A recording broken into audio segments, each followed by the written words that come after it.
나누겠습니다. 반갑습니다. 사랑합니다. 축복합니다. 어떤 사람이 매년 새해가 되면은 여러 가지 다짐을 하는데 그게 3일도 못 가고 자꾸 실패를 하는 거예요. 그래서 이게 3일밖에 안 가니까 내가 3일에 한 번씩 작심을 하면은 그걸 계속적으로 유지하지 않을까, 그런 생각을 가졌습니다. 그래서 자기가 나름대로 거창한 계획을 세우고 3일 동안 할 것을 그렇게 작정을 하고 진행을 합니다. 그리고 3일 지나면 또 작정을 하는 거예요. 여러분은 어떻습니까? 여러분이 연초에 작정한 것이 지금까지 잘 이루어지고 있습니까? 우리가 잘하려고 그냥 열심히 노력을 해도 잘 되지 않아요. 우리가 작심한 것들 사실 다 이루면서 사는 사람이 있다면 그 사람은 참 대단한 사람이라고 우리가 칭송할 만한 그런 인물이 될 것입니다. 근데 사실 우리가 열심히 작정해도 이게 3일도 잘 못 가는 그런 우리들의 모습이 있어요. 이만큼 우리는 연약한 존재입니다. 여러분, 이렇게 3일 작정하고 또 3일 지나서 또 작정하고 해서 그 사람이 어떻게 마지막에 그 일을 다 이루었는지 그것은 알 수 없어요. 여러분 어떻게 생각하세요? 이뤘을 것이라고 생각하십니까? 저는 아마 그렇게 작정해도 중간에 포기를 했을 가능성이 가장 높다, 이렇게 생각이 됩니다. 그것이 바로 우리들의 모습이에요. 어떤 사람이 그 병원에 가서 폐가 안 좋아서 진단을 받았는데 폐에 너무나 안 좋은 것들이 많아서 담배를 끊어라, 그런 지시를 받았습니다. 그러니까 이 폐가 안 좋다니까 담배를 끊어야 되는 거 아니에요? 그래서 이 사람이 담배를 때문에 고민을 해요. 그렇게 의사가 얘기했어도 담배 끊는 게 그게 쉽지 않잖아요. 그래서 계속 피다가 어느 날 고민하다가 내가 이러다가는 죽지, 이제는 절대 담배를 안 피겠다, 그러면서 가족들을 불러 모아놓고는 하는 소리가, 내가 앞으로 담배를 절대로 나는 피지 않겠다, 그리 알아라, 이렇게 얘기를 했어요. 그리고 나서 며칠이 지났습니다. 정말 담배를 끊었어요. 열심히 참고 참았는데 이게 몇 주 지나니까 사람이 견디질 못하겠는 거야. 담배가 그렇게 피고 싶은지 너무 견디길 수가 없어요. 그래갖고 몰래 숨어서 아내 몰래 구석에 가서 담배를 몰래 피고 있었는데 그만 아내한테 들통이 났어요. 그러면서 아니, 남자가 돼갖고 그 담배 끊는다고 그렇게 선언한 지가 며칠이나 됐다고 담배를 피냐고 핀잔을 들었어요. 그러니까 이 사람이 거기서 숨어서 쪼그리고 앉아서 피다가 벌떡이라면서 하는 소리가, 내가 앞으로 담배를 피지 않는다고 했지 옆으로 안 핀다고 했냐? 그러면서 담배를 옆으로 걸어올고 옆으로 피더래요. 여러분, 우리가 사실 담배 하나 끊는 것도 이렇게 힘듭니다. 정말 대단한 의지가 있어야 돼요. 우리가 비단 담배 끊는 일만 이렇게 힘든 것이 아니에요. 우리가 정말 어떻게 보면 하나님의 말씀을 듣고 은혜 받고 내가 하나님 말씀대로 살겠다고 그렇게 결단하고도 어느 순간인가 내가 내 멋대로 살고 있어요. 내가 하나님 말씀 절대로 내가 지키면서 열심히 내서 정말 모범되게 좀 살아보겠다, 그래서 하나님께 영광 돌리는 삶을 살겠다, 그렇게 작정해 놓고도 우리는 그 내 마음과는 다른 그런 삶을 살 때가 너무나 많습니다. 이렇게 연약한 존재가 바로 우리들의 모습입니다. 근데 오늘 말씀해 보니까 이러한 사람들에게 하나님은 하나님의 율법을 맡기셨어요. 율법을 완전히 지켜 구원받으라고 그들에게 이 율법을 주신 것입니까? 여러분 한번 생각해 보세요. 율법을 하나님이 분명히 우리 모든 믿는 자들에게 주셨는데 그 율법을 우리가 완벽하게 지켜서 하나님 사람으로 정말 하나님께 정말 부족함 없는 그런 존재가 되라고 그 율법을 주셨을까요? 자신이 세운 목표도 3일도 못 지키는 것이 우리들의 모습인데 하나님이 그런 것도 모르고 율법을 완벽하게 지키라고 그 율법의 말씀을 주셨을까? 여러분 한번 생각해 보세요. 저는 아니라고 생각해요. 하나님은 율법을 받는 그런 사람들이 완벽하지 않다는 것을 누구보다도 잘 알고 있어요. 그 사람들이 어떤 존재라는 걸 알고 있어요. 3일도 자기가 작정한 것도 3일 만에 다 번복하고 제대로 할 수도 없는 그런 존재라는 것도 알고 계세요. 그런데도 불구하고 하나님이 그러한 존재들에게 이 하나님의 율법의 말씀을 주신 것은 그 율법을 통해서, 여러분 잘 들으세요, 그 율법을 통해서 우리가 얼마나 연약한 존재인지, 하나님 앞에 부끄러운 존재인지, 얼마나 많은 죄악 가운데 살아가고 있는지 그걸 깨달으라고 주신 거예요. 그걸 깨닫고 하나님 없이는 안 되는구나, 하나님 앞에 더 가까이 나오라고 하나님이 그 율법을 주신 것입니다. 그래서 우리는 율법을요, 날마다 거울을 들여다보듯이 이렇게 율법을 들여다봐야 돼요. 하나님 말씀을 가까이 두고 우리가 그 말씀을 늘 우리가 그 말씀을 통해서 자신을 비추어 보는 그런 분들이 되어야 하는 것입니다. 여러분, 거울을 우리가 얼마나 자주 봅니까? 왜 보는 거예요? 거울을 보면서 정말 내 얼굴에 뭐가 묻어 있지 않은지 뭐 이렇게 그렇게 두들기잖아. 그냥 여기 조금 분이 떨어진 것 같으면 하고, 밥 먹고 나서도 뭐 칠하고, 뭐 돌아서도 칠하고 뭐 그러고 있더라고. 날마다 거울 보면서 우리가 그러지 않아요? 내 얼굴이 제대로 돼 있는지, 내 모습의 옷매무시가 제대로 잘 갖춰져 있는지, 이런 것들을 잘 보기 위해서 거울을 보는 겁니다. 저는 요즘에 거울을 볼 때마다 제가 머리가 한 절반이 빠졌어요. 2달 사이에. 그러다 보니까 머리가 너무 신경이 쓰여요. 그래서 거울을 볼 때마다 머리를 이렇게 대보고 저렇게 대보고 숱이 어떻게 하면 많아질까 고민을 해. 거울을 보면서 자기를 비춰보면서 여러 가지로 더 부족함이 없게 그렇게 만들려고 애를 쓰는 그런 모습을 내가 행하고 있는 것을 보게 됩니다. 여러분, 이처럼 거울을 통해서 자기 자신을 돌아보는 것처럼 우리의 부족한 부분을 이 율법이라는 거울에 비추어 봐서 우리를, 자기 자신을 돌아보라고 하나님께서는 이 율법을 우리에게 주신 것입니다. 성도님들, 그러므로 이 율법을 거울처럼 자주 들여다볼 수 있는 분들이 다 될 수 있기를 바랍니다.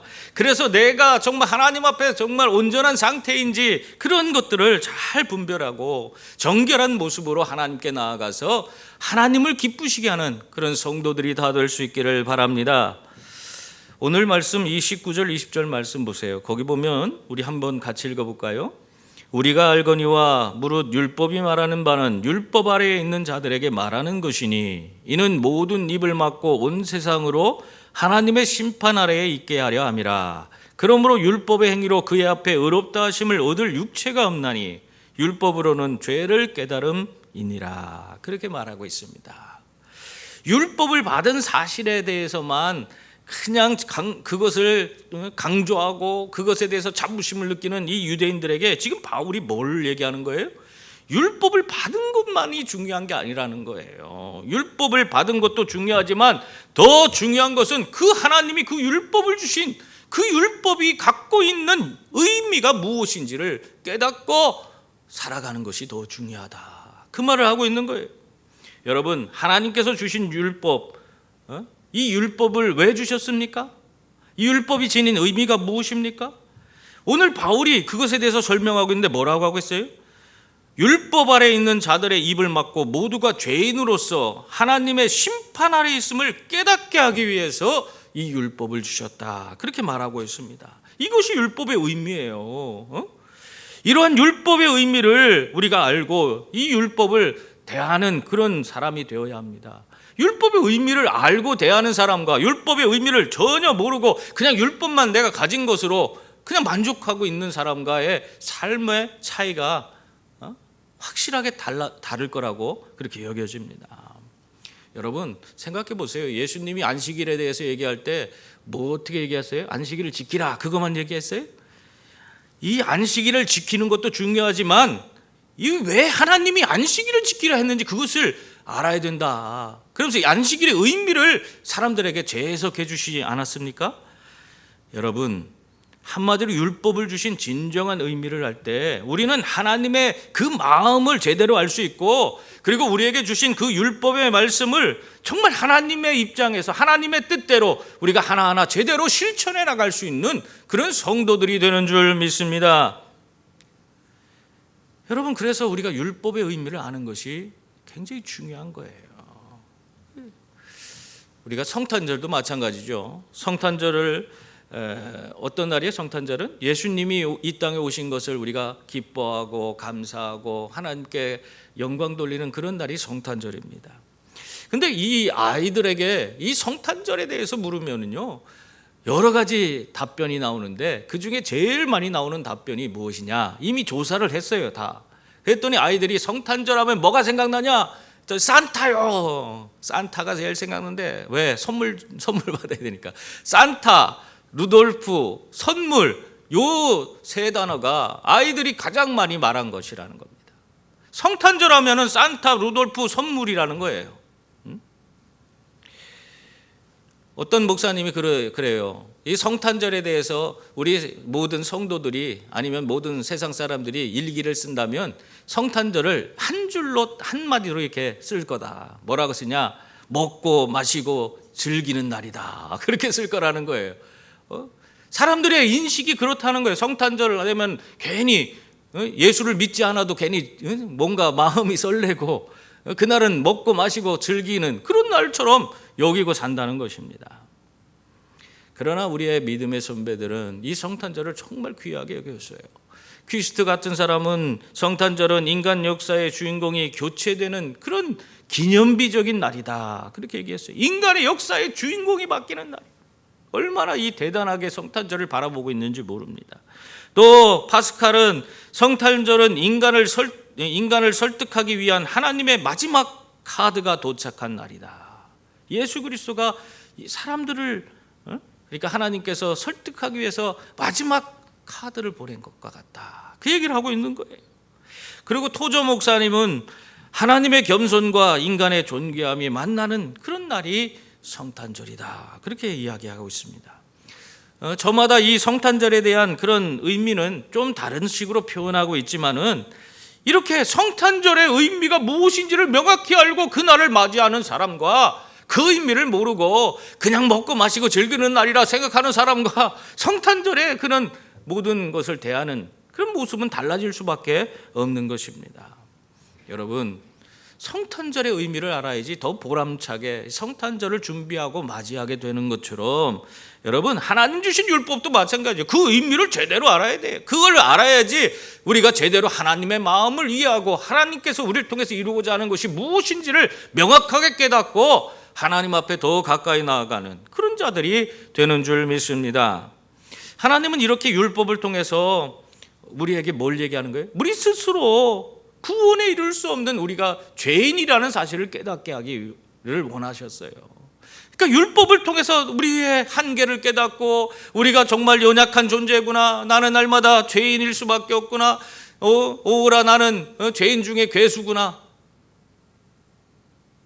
자기의 모습을 살피면서 그걸 깨닫고 내 힘으로 아무것도 할 수 없다는 것을, 전적으로 나는 무능한 존재라는 것을 인식하라고 하나님 이 율법을 주신 거예요. 그런 다음에 하나님께서는 어떻게 하셨냐?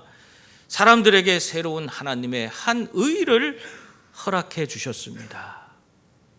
이게 중요해요. 오늘 말씀이 그 얘기죠. 21절 말씀 보세요.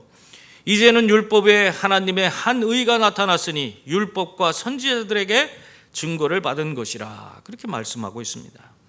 이 율법 외에 나타난 하나님의 한 의, 이것은 율법과 선지자들에게 증거를 받은 것이다. 뭐 선지자들이 예언을 한 거죠. 그러니까 결과적으로는 율법과 선지자는 구약 성경을 가리키고 있습니다. 그러니까 성경에 이미 이 예수님에 대한 그런 모든 예언이 다 되어 있다.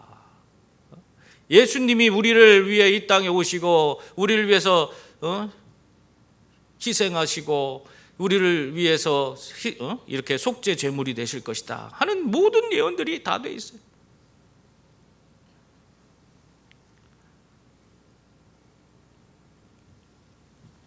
여러분, 하나님이 주실 이 율법에 나타난 하나님의 한 의가 무엇입니까? 그것은 바로 예수님으로 말미암아 주어지는 의를 이야기하고 있는 것입니다. 22절 말씀 보세요. 거기 보면 곧 예수 그리스도를 믿음으로 말미암아 모든 믿는 자에게 미치는 하나님의 의니 차별이 없느니라. 예수를 믿는 믿음 안에서 주어지는 이 하나님의 의, 이것이 세상의 누구나에게 다 공평하게 차별이 없이 주어지는 의다.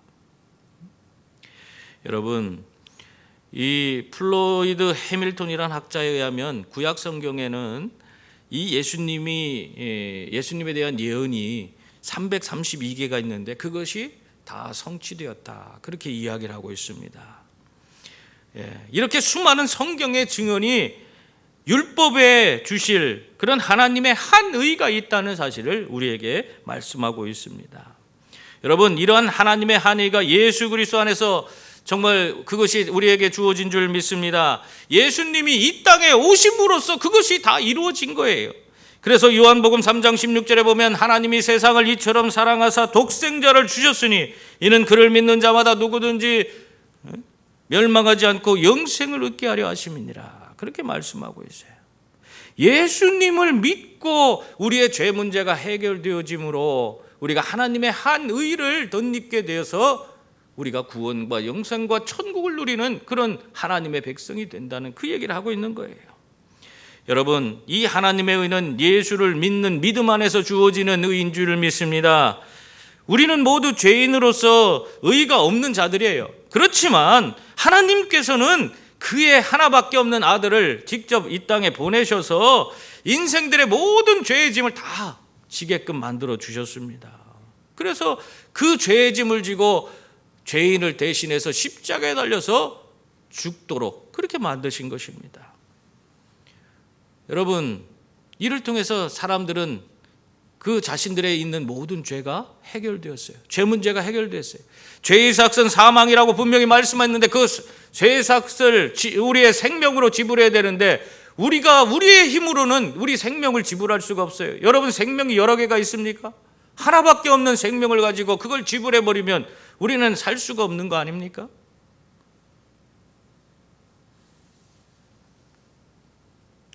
그런데 예수님께서 이 땅에 오셔서 우리를 대신해서 자신의 목숨으로 그 죄의 대가를 지불하시고 우리에게 죄로부터 벗어날 수 있도록, 더 이상 죄의 종로로 타지 않고 삶을 살아갈 수 있도록 그렇게 만들어 주신 거예요.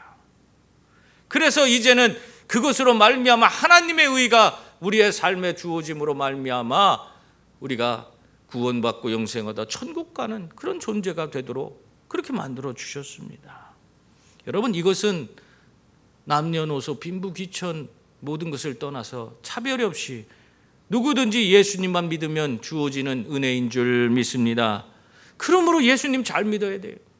여러분, 성도들은 정말, 더군다나 성도들은 예수님 잘 믿어야 돼요. 힘들어도 예수님 잘 믿으시고 또 모든 것이 잘 되어도 예수님 잘 믿으시기 바랍니다. 누가 욕하고 비웃어도 예수님 잘 믿으시고 사람들이 우러러보고 칭송할 때도 우쭐대지 말고 예수님 잘 믿으시기 바랍니다. 언제 어느 때든지 상관하지 말고 어떤 상황 가운데 있든지 상관하지 말고 예수님 잘 믿고 살아가는 성도들이 다 될 수 있기를 바랍니다. 거기에 하나님의 의가 있고 여러분의 구원이 거기에 달려 있어요.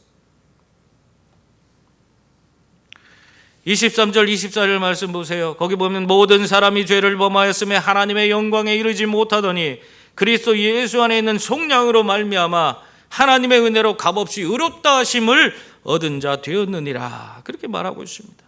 여러분, 하나님 앞에서 모든 사람이 다 죄인인 줄 믿습니다. 그랬더니 어떤 분이 나는 죄도 안 졌는데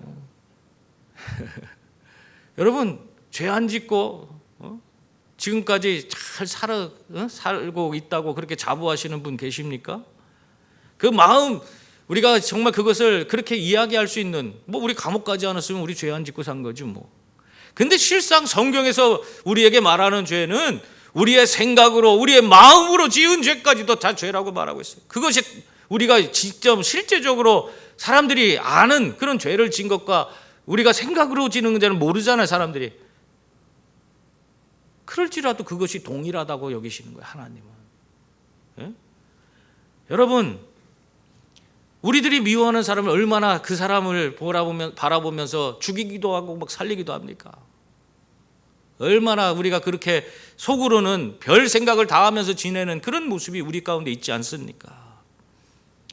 그런 모든 것을 생각해 보면 이 세상의 모든 사람은 다 죄인이라고 할 수밖에 없는 것입니다. 다 심판받아서 영원한 형벌인 지옥 불에 던져질 그런 존재가 될 수밖에 없는 것입니다. 죄의 삭은 분명히 사망이에요. 죽음으로 우리 죄의 대가를 지불할 수밖에 없습니다. 그것이 하나님의 공의예요. 하나님의 공의가 사라졌습니까? 아니, 하나님 공의는 존재합니다. 예수님이 그래서 필요한 거예요.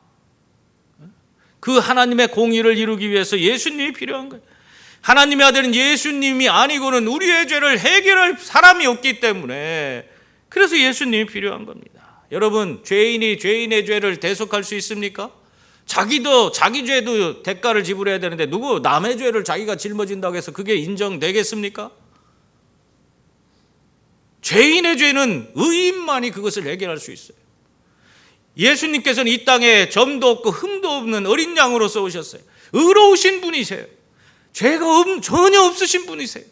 그분께서 우리 죄를 짊어지고 십자가에 달려 죽으셨기 때문에 우리의 죄에 대한 대가가 지불된 줄 믿습니다. 예수님이 아니고는 세상에 의로운 자가 하나도 없는데 세상 사람으로는 우리의 죄의 대가를 지불할 수가 없어요. 근데도 사람들은요, 그것도 모르고 다른 사람에게 자기의 죄를 전가해서 자기가 의롭게 되기 위해서 얼마나 애를 쓰는지 몰라요. 여러분, 멕시코에서는요, 기원 후, 그러니까 예수님 오신 지 1300년, 그 1300년 대까지도요, 전염병이나 자연재해가 생겨나면은 그게 다 신의 진노라고 여기고요, 자기의 그 부족들 가운데 가장 잘생긴 청년을 하나 잡아서 그 사람을 죽여. 그래서 그 피를 받아갖고 이 멕시코의 피라미드 신전이 있잖아요. 그 앞에다 그거 피를 뿌리면서 소리를 질렀대요. 뭐라고 졌냐면 내 죄를 가져가시오, 내 죄를 가져가시오. 그러면 그 청년이 죽어서 그 피를 흘림으로 자기들의 죄가 해결된다고 그렇게 생각한 거예요. 뿐만 아니라 그리스 아테네에서도 비슷한 의식이 있었어요. 거기 보면은 아테네 시민들은 자신들이 지은 죄를 해결하기 위해서 한 사람을 돌로 쳐서 죽이면 그 돌로 친 사람들의 죄가 죽는 그 사람의 피를 흘리게 함으로써 해결된다고 그렇게 믿었어요. 이 말도 안 되는 짓거리들이. 근데 이 사람들은 이 죄 문제에 대해서 그만큼 심각한 그런 고민을 갖고 있었던 겁니다. 자신의 죄를 없애려고 이렇게 몸부림을 치고 있었던 거예요. 이 사람들은 자기가 알든 모르든 간에 이런 피를 흘려야만이 자신들의 죄값을 지불할 수 있다고 그렇게 믿은 겁니다. 이게 본능적으로 깨닫고 있는 거예요. 여러분, 그러나 그들이 그렇게 아주 잘생긴 청년을 죽인다고 해서 자신의 죄가 해결됩니까? 그리고 어떤 다른 사람을 돌로 쳐 죽이면은 그 사람의 죽음이 자기를 대신해서 죽는 것이 됩니까? 그게 안 되는 거예요. 죄인이 죄인을 대속할 수가 없습니다. 오직 예수 그리스도, 흠도 없고 점도 없으신 의로우신 예수님만이 우리의 죄를 대속할 수가 있어요. 그러니까 예수님 외에 다른 구원이 있다고 얘기하는 것들은 다 잘못된 거예요. 그런데 귀 기울이고 그 쳐다볼 필요도 없어요. 예수님 말고 다른 뭔가가 있다고 얘기하는 것들은 다 이상한 것들이에요.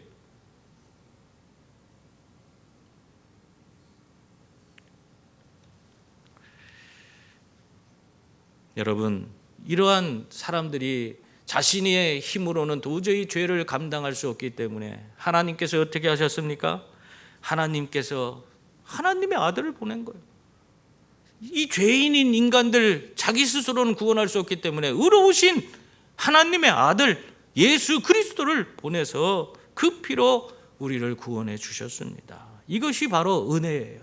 은혜를 이야기할 때 뭐 이상한 가서 무슨 감정적으로 무슨 흥분되는 그런 체험을 했다고 은혜 받았다, 그런 소리 하지 마세요. 3일도 못 가서 다 없어져.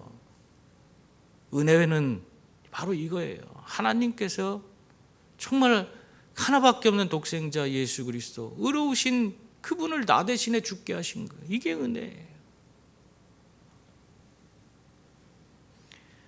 여러분, 이러한 은혜는 죄인인 우리들을 구원하고 하나님의 공의를 이루시기 위해서 반드시 필요한 것이었습니다. 25절 20절 말씀 보세요. 거기 보면 이 예수를 하나님이 그의 피로써 믿음으로 말미암는 화목 제물로 세우셨으니 이는 하나님께서 길이 참으시는 중에 전에 지은 죄를 간과하심으로 자기의 의로우심을 나타내려 하심이니 곧 이때에 자기의 의로우심을 나타내사 자기도 의로우시며 또한 예수 믿는 자를 의롭다 하려 하심이라. 그렇게 말씀하고 있습니다. 죄인들을 구원하시면서 또한 하나님의 공의를 이루시기 위해서 자신의 하나밖에 없는 아들 예수 그리스도를 속죄 제물로 삼으신 것입니다. 예수님께서 우리들의 모든 죄를 짊어지게 하시고 십자가에서 죽음으로 죄의 대가를 영원히 지불하게 그렇게 만들어 주셨습니다. 여러분, 그러므로 이제는 어떻게 됐어요? 누구든지 이제는 예수만 믿기만 하면, 예수님만 붙들면, 예수님을 내 삶의 중심에 모시고 그분을 의지하고 살아가면 예수님으로 말미암아 죄의 모든 삭시 다 지불되어지고 하나님께서 우리에게 주시는 그 하나님의 의, 새로운 하나님의 의가 우리에게 임하게 되는 줄 믿습니다. 그것이 우리에게 구원으로 나타나는 것입니다. 그리고 또한 이러한 예수님의 죽으심은 하나님의 죄인을 심판해야 되는 그런 하나님의 공의를 다 이루시는 것이 되는 거예요. 여러분, 이런 하나님의 의, 그것을 예수님을 통해서 온전히 이루신 것입니다. 독일의 극작가이자 비평가였던 고트홀트 레싱이라는 그런 사람이 있어요. 이분이 그의 책에서 이런 말을 하고 있습니다. 여러분도 한번 생각해 보세요. 내 영혼은 굶주리고 목마른 어린아이와 같습니다. 그분의 사랑과 위로만이 나를 소생시킵니다. 죄인인 나는 그분의 의가 필요합니다. 벌거벗은 나는 그분의 거룩하심과 순결하심이 필요합니다. 무지한 나는 그분의 가르치심이 필요합니다. 단순하고 어리석은 나는 그분의 성령의 인도가 필요합니다. 어느 시간 어느 곳에선들 내가 그분 없이 살 수 있겠습니까? 여러분, 죄인인 우리들은 예수님 없이는 살 수가 없어요. 예수님 없이는 하나님의 의를 덧입을 수가 없습니다. 예수님 없이는 구원과 영생과 천국을 우리는 소유할 수가 없습니다. 이 고트 레싱의 이 고백과 같이 우리들도 예수 그리스도를 온전히 고백하며 그분을 온전히 붙들며 살아가시는 성도들이 다 될 수 있기를 바랍니다. 예수님을 믿을 때만이 하나님의 의가 우리에게 주어지고 우리가 모든 죄악에서 자유할 수가 있는 것입니다. 이런 하나님의 놀라운 구원 계획 가운데서 오늘 우리는 구원받고 영생 얻어 천국 가는 그런 하나님의 백성이 된 줄 믿습니다. 사랑하는 성도님들, 그러므로 우리의 구원이 율법이 아니라 하나님의 은혜 가운데서 예수님을 믿는 믿음으로 주어지는 것임을 믿으시기 바랍니다. 그래서 예수님을 믿는 믿음으로 하나님의 의를 이루시고 그것을 통해 또한 하나님의 사람으로 부족함 없는 삶을 살아서 하나님 앞에 큰 영광 돌리며 또 하나님을 기쁘시게 하는 성도들이 다 될 수 있기를 주님의 이름으로 축원합니다.